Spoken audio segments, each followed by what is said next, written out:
Bildiyimiz kimi Avstraliya dünyanın ən quru ərazisi olduğu üçün bu eol relyef formaları, yəni səhralar çox olduğu üçün eol relyef formaları da geniş yayılmışdır.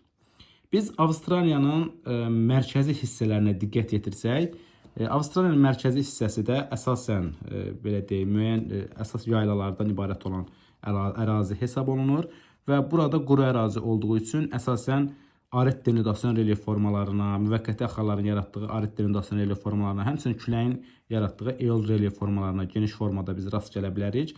Həmçinin burada qədim dağlar olan Macdonalds dağları yerləşir ki, bu dağlarda qədim dağlar hesab olunur. Həmçinin burada Uluru massivi deyilən bir ərazi yerləşir ki, Uluru massivinin də təqribən hündürlüyü 350 metrə yaxın olur və qırmızı qumlarla örtülmüş ərazilər hesab edilir. Avstraliyanın mərkəzi hissəsinin şimalında Carpentaria körfəzi ətrafında biz Carpentaria ovalığından danışa bilərik. Burada Carpentaria ovalığı, həmçinin Barkley platosu yerləşir. Bir də ki, Böyük Avstraliya körfəzinin ətrafında isə Nullarbor düzənliyi buranın ən əsas düzənliklərindən hesab olunur. Avstraliyanın ən alçaq nöqtəsi olan Eyre gölü ətrafı da bu ərazidə yerləşir. Bu mənfi 16 metr təşkil edir.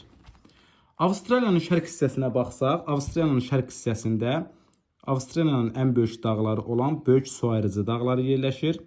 Böyük Su Ayrıcı dağları gördüyünüz kimi Sakit Okean sahillərində yerləşir və Avstraliyanın həmçinin iqliminə də təsir göstərən bir dağdır.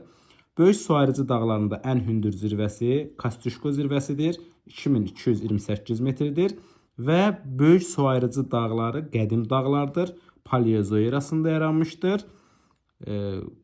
Caledon Hertzing qırışığına aid olan dağlar hesab edilir.